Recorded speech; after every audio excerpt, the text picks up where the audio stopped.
ತಮಿಳುನಾಡು ಮೂಲದ ಪುಲರ್ಟನ್ ಇಂಡಿಯಾ ಗ್ರಾಮ ಶಕ್ತಿ micro finance ಕಂಪನಿಯವರು ಸಂಘದ ಸದಸ್ಯರಿಗೆ ಲಕ್ಷಾಂತರ ರೂಪಾಯಿ ಪಂಗನಾಮ ಹಾಕಿರುವ ಘಟನೆ ತಿಪಟೂರು ನಗರದ ಕಂಚಘಟ್ಟ ಗ್ರಾಮದಲ್ಲಿ ನಡೆದಿದೆ.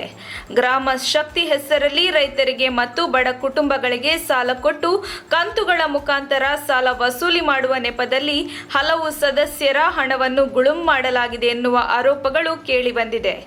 ಗ್ರಾಮ ಶಕ್ತಿ ಕ್ರೆಡಿಟ್ ಕಂಪನಿ ಲಿಮಿಟೆಡ್ನಲ್ಲಿ ಕಾರ್ಯನಿರ್ವಹಿಸುತ್ತಿರುವ ಮ್ಯಾನೇಜರ್ ನಮಗೆ ನ್ಯಾಯ ಕೊಡಿ ಎಂದು ಸದಸ್ಯರು ಕೇಳಿಕೊಂಡರೆ ಉಡಾಫೆಯ ಉತ್ತರ ಕೊಟ್ಟು ಕಳಿಸುತ್ತಿದ್ದಾರೆ ಎಂದು ಸಾರ್ವಜನಿಕರು ಮತ್ತು ಸದಸ್ಯರು ತಮ್ಮ ಅಳಲನ್ನು ತೋಡಿಕೊಂಡಿದ್ದಾರೆ. ದಯಮಾಡಿ ಸಂಬಂಧಪಟ್ಟ ಅಧಿಕಾರಿಗಳು ಇತ್ತ ಗಮನ ಹರಿಸಿ ನ್ಯಾಯ ಒದಗಿಸಿಕೊಡಬೇಕೆಂದು ಸದಸ್ಯರು ಮತ್ತು ಸಾರ್ವಜನಿಕರು ಮನವಿ ಮಾಡಿದ್ದಾರೆ. ವರದಿ ಆನಂದ್, ತಿಪಟೂರು. ಹಾಸ್ಪಿಟ್ಲ್ ದುಡ್ಡಿಲ್ಲದೆ ತಂದು ಕಟ್ಟಿದ್ದೀವಿ ಸಹ, ಇವರಿಗೆ ಹಾಸ್ಪಿಟ್ಲಿಗೆ ಸೇರಿಸಿ ಇಲ್ದಲ್ಲೇ ತಂದು ಕಟ್ಟಿದ್ದೀವಿ. ಈಗ ಇವ್ರು ಡ್ಯೂ ಅಂತ ತೋರಿಸ್ತಾರೆ. ಇಲ್ಲಿ ಇವರಿಗೆ ಮ್ಯಾನೇಜರ್ ಕೇಳಿದ್ರೆ ಅವ್ರಿಗೆ ಕೇಳ್ರಿ ಅಂತಾರೆ. ನಾವೆಲ್ಲೋ ಹೊಸ ಬಡವರು, ಈಗ ಹೊಸ ಮ್ಯಾನೇಜರ್ ಬಂದು ಅವ್ರಿಗೆ ಕೇಳ್ರಿ ನಾವೇನು ಮಾಡೋಣ ಅಂತವ್ರೆ. ನಾವು ಬಡವರು ಸಹ ಕೂಲಿ ಮಾಡಿ ತಂದು ಕಟ್ಟಿದ್ದೀವಿ ಸಹ, ಮಕ್ಳಿಗೆ ಊಟ ಇದ್ದಾರೆ. ಡ್ಯೂ ತೋರಿಸ್ತವ್ರೆ ಎಲ್ಲ ಸಹ.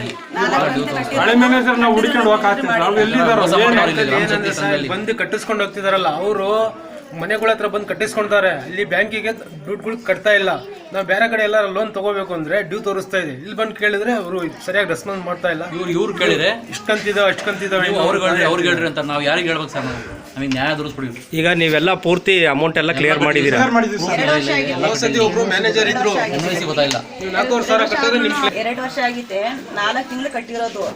ನಾವು ಕೊರೋನಾ ಎಲ್ಲ ಬಂದಾಗ್ಲೂ ನಾವು ಕಟ್ಟಿದೀವಿ. ಆದ್ರೂ ಅಲ್ಲಿಗೆ ಹೇಳ್ತಿದ್ದಾರೆ, ಇಲ್ಲ ನಿಮ್ಗೆ ಸಾಲ ಐತೆ 23-4 ಸಾವಿರ ನೀವು ಕಟ್ಟಬೇಕೀಗ, ಈಗ ಡ್ಯೂ ಆಗಿದೆ ಕಟ್ರಿ ಅಂತ ಹೇಳ್ತಿದ್ದಾರೆ ಅಲ್ಲಿ.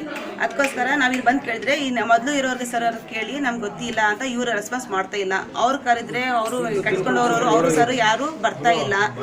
ಮತ್ತೆ ಅವ್ರಿಗೆ ನಾವಿಲ್ಲ 3 ಜನ ಬಂದಿದ್ದಾರೆ. 3 ಜನನು ಇಲ್ಲಿ ಅದು ಬರ್ತಾ ಇಲ್ಲ ಸರ್. ಕೇಳೋಣ ಅಂತ. ಯಾರ್ಯಾರು ಬಂದಿದ್ರು ನಿಮ್ಮ ಹತ್ರ ದುಡ್ಡು ಕಟ್ಟಿಸ್ಕೊಳ್ಳಕ್ಕೆ?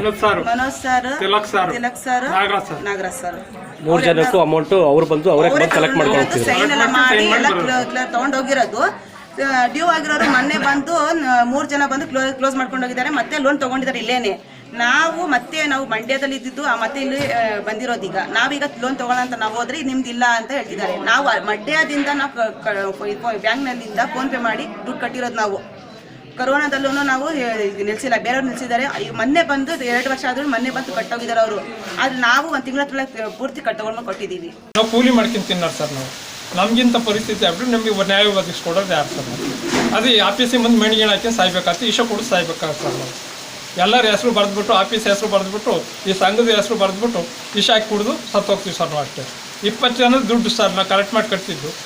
20 ಜನದ ದುಡ್ಡು ಹಿಂಗೆ ಆಗ್ಬಿಟ್ರೆ ನಾವು ಏನು ಮಾಡಕ್ಕೆ ಸಾಯ್ಬೇಕು? ಇವಾಗ ಅವ್ರ ಗಂಡ ಅಂತಿ ತಬಸಮ್ ಅವ್ರ ಯಜಮಾನ್ರು ಕೊಟ್ಟೋಗ್ತಿದ್ರು. ತಬಸಮ್ ಕಟ್ಟಿಲ್ಲ ಅಂದರೆ ಫಸ್ಟ್ ಇದೆ 4,000 ರೂಪಾಯಿ ತಂದು ಕ್ಲಿಯರ್ ಮಾಡಿ ಹೋಗಿದ್ದು. ಈಗ ನಾವು ಬೇರೆ ಕಡೆ ಲೋನ್ ತೊಗೊಳಕ್ಕೆ ಹೋದರೆ ಇಲ್ಲಿ ಡ್ಯೂ ತೋರಿಸ್ತೈತೆ. ಇನ್ನೂ 6 ಕಂತು ಕಟ್ಟಬೇಕು ಅಂತ ಇಲ್ಲಿ ಹೇಳ್ತಿದ್ದಾರೆ ಬಂದು. ಅವ್ರು ಹೋದ್ಸತಿ ಮ್ಯಾನೇಜರ್ ಬೇರೆಯವರು ಇದ್ದರು. ನಿಮ್ಮದು 4,000 ರೂಪಾಯಿ ಕಟ್ಬಿಟ್ರೆ ಕ್ಲಿಯರ್ ಆಗುತ್ತೆ ಅಂತ ಹೇಳ್ಬಿಟ್ಟು ಕಟ್ಟಿಸ್ಕೊಂಡು ಸ್ಲಿಪ್ ಕೊಟ್ಟರು. ಈಗ ಬಂದು ನೋಡಿದ್ರೆ ಈಗ ನಾವು ಬೇರೆ ಕಡೆ ಲೋನ್ ತೊಗೋಬೇಕು. ಅಲ್ಲಿ ಹೋಗಿದ್ರೆ ನಿಮ್ಗೆ ಡ್ಯೂ ತೋರಿಸ್ತಾ ಇದ್ದೀನಿ, ಗ್ರಾಮ ಶಕ್ತಿಯಲ್ಲಿ ಇನ್ನೂ ನಿಮ್ಮದು ಸಾಲ ಐತೆ ಅಂತ. ಇಲ್ಲಿ ಬಂದು ಕೇಳಿದ್ರೆ ಇನ್ನೂ 6 ಕಂತು ಕಟ್ಟಬೇಕು ಅಂತ ಹೇಳ್ತಿದ್ದಾರೆ. ಇಲ್ಲಿ ಮನೆ ಹತ್ರ ಬಂದು ಕಟ್ಟಿಸ್ಕೊಂಡು ಹೋಗಿರೋ ದುಡ್ಡು ತಿಂದ್ಕೊಂಡು ಹೋಗ್ಬಿಟ್ಟಿದೆ ಸರ್. ನಾವು ಯಾರಿಗೆ ಅಂತ ಕೇಳೋದೀಗ? ಇದಕ್ಕೆ ಸಂಬಂಧಪಟ್ಟ ಇಲಾಖೆಯವರು ಯಾರು ನಮಗೆ ನ್ಯಾಯ ಒದಗಿಸ್ಕೊಡ್ಬೇಕು ಅಂತ ಯಾರು ಹೋಗ್ತಾರೆ, ಕಲೆಕ್ಷನ್ಸ್ ಬಾಯ್ಸ್ ಇರ್ತಾರಲ್ಲ, ಹೋಗಿ ಕಲೆಕ್ಷನ್ ಮಾಡಿಬಿಟ್ಟು ಅವರ ಫಿಗ್ ಬಿಟ್ಟು ದುಡ್ಡೆಲ್ಲ ಇಲ್ಲಿ ಬಂದು ಕಟ್ಟಲ್ಲ. ಇವ್ರು ಬೇರೆ ಕಡೆ ಎಲ್ಲಾದರೂ ಲೋನ್ ತೊಗೊಳಕ್ಕೆ ಹೋದರೆ ಇಲ್ಲಿ ನಿಮ್ಮದು ಇಷ್ಟು ಬ್ಯಾಲೆನ್ಸ್ ಇದೆ ಅಷ್ಟು ಬ್ಯಾಲೆನ್ಸ್ ಇದೆ ಅಂತ ಡ್ಯೂ ತೋರಿಸ್ತಾರೆ. ಇಲ್ಲಿ ಬಂದು ಕೇಳಿದ್ರು ಇವ್ರು ದಬ್ಬಾಳಿಕೆ ಮಾಡ್ತಾರೆ ಅವ್ರ ಮೇಲೆ. ಹೋಗಿ ಇದು ನಮ್ಮ ಹತ್ರ ಏನೂ ಇಲ್ಲ, ನೀವು ಯಾರ ಹತ್ರ ಕಟ್ಟಿದ್ದೀರೋ ಅವ್ರಿಗೆ ಕೇಳಿ ಅಂತ ಹೇಳ್ತಾರೆ. ಇವ್ರು ಹೋಗಿ ಬಡವ್ರು ಯಾರ ಹತ್ರ ಕೇಳ್ತಾರೆ? ರೈತರು. ಇವ್ರು ನೋಡಿದ್ರೆ ಕಂದಿಕೆರೆಯಿಂದ ಬಂದವ್ರೆ 35 ಕಿಲೋಮೀಟ್ರ್. ಮೊನ್ನೆ ನೋಡಿದ್ರೆ ಹಾಲ್ಕುಲ್ಕಿ ಅವರು 3-4 ಜನಕ್ಕೆ ಹಂಗೆ ಆಗೈತೆ. ಇಲ್ಲಿ ಗಾಂಧಿನಗರದಲ್ಲಿ ಡೈಲಿ ಒಂದು 5 ಜನ 6 ಜನಕ್ಕೆ ಹಂಗೆ ಮಾಡ್ತಾರೆ. ಬಡವ್ರು ಎಲ್ಲ ಹೋಗ್ತಾರೆ. ಇದು ನೋಡಿ ಎಲ್ಲ ಇಲ್ಲಿ ನಮ್ಮ ಪೊಲೀಸ್ ಇಲಾಖೆ ಮತ್ತು ಕರ್ನಾಟಕ ರಾಜ್ಯ ಸರ್ಕಾರ ದಯವಿಟ್ಟು ಈ ಬಡವರು ಮತ್ತು ರೈತರಿಗೆ ನ್ಯಾಯ ಕೊಡಿಸ್ಬೇಕು. ಈ ಮೈಕ್ರೋ ಫೈನಾನ್ಸ್ ಇದೆ. ಆ ಎಂಪ್ಲಾಯರು ಮನೋಜ್ ಅನ್ನೋರು ಅಮೌಂಟ್ ಇಲ್ಲಿ ಪೇ ಮಾಡಿಲ್ಲ. ಇವ್ರದ್ದು ಎಲ್ಲರದ್ದು ಕಂತು ಕಟ್ಟಿಸ್ಕೊಂಡ್ ಬಂದಿದ್ದಾರೆ. ಅವ್ರದ್ದು ಅಮೌಂಟ್ನ ಇವರೊಬ್ಬರದ್ದು ಪೇ ಮಾಡಿಲ್ಲ. ಅವ್ರು ಹೇಳ್ತವ್ರೆ ನಾನು ಕಟ್ಟಿದ್ದೀನಿ ಅಂತ ವಾದಿಸ್ತಾವ್ರೆ. ತಿಲಕ್ ಅನ್ನೋರು ಸಹಿತ ಈಗ ಅವ್ರ ಹತ್ರನೇ ಒಪ್ಕೊಂಡವ್ರೆ. ನಾನು 2 ತಿಂಗಳು ಹೋಗಿದ್ದೀನಿ, ಅದರದ್ದೇನಿದೆ ಕಟ್ಟಬೇಕು, ನಾನು ಕಟ್ತೀನಿ ಅಂತ ಅವರೇ ಒಪ್ಕೊಂಡಿದ್ದಾರೆ. ಕೇಳಿ, ಅವರೇ ಮಾತಾಡಿದ್ದಾರೆ. ಅವ್ರ ಹತ್ರ ರೆಕಾರ್ಡು ಸಹಿತ ಇದೆ. ಈಗ ನೀವು ಅಂದರೆ ಈಗ ನನ್ನ ನೇಮಕ ಮಾಡಿದ್ದಾರೆ. ಈ ಸೆಂಟ್ರಿಗೆ ನಾನು ಕಲೆಕ್ಷನ್ಗೆ ಹೋಗ್ತಾ ಇದ್ದೀನಿ. ನೆಕ್ಸ್ಟ್ ನಾನು ಏನಾದ್ರು ಕೆಲಸ ಬಿಟ್ಟು ಆಗಲಿ ಅಥವಾ ಬೇರೆ ರೂಟಿಗೆ ನಾನು ಹಾಕಿದ್ರ ಅಂತಂದರೆ ಆಗ ಹೊಸಬ್ರು ಬೇರೆಯವ್ರು ಹೋಗ್ತಾರೆ. ನಿಮ್ಮಲ್ಲಿ ಏಜೆನ್ಸಿ ಆ ಥರ ಇದೆಯಾ? ಹಾಂ, ಏಜೆನ್ಸಿರು ಇದ್ದಾರೆ. ಯಾವ್ಯಾವ ಏಜೆನ್ಸಿಗಳಿದ್ದಾವೆ? ಕೆಲವೊಂಥರದು ಯಾವುದು ಯಾವ್ಯಾವ ಇದು ಹೇಳಿ ಸರ್, ಯಾವ್ಯಾವ ಏಜೆನ್ಸಿ ಇದ್ದಾವೆ? ಸಿದ್ಧಗಂಗಾ, ಆಮೇಲೆ ಸಗ್ರಹ, ಮತ್ತು ವಿನಮ್ರ ಅಂತ. ನೀವಿಲ್ಲಿ ಏನಾಗಿದ್ದೀರಿ ಸರ್? ನಾವು ಬ್ರ್ಯಾಂಚ್ ಮ್ಯಾನೇಜರ್. ನಿಮ್ಮ ಹೆಸರು? ರಘುನಾಥ್.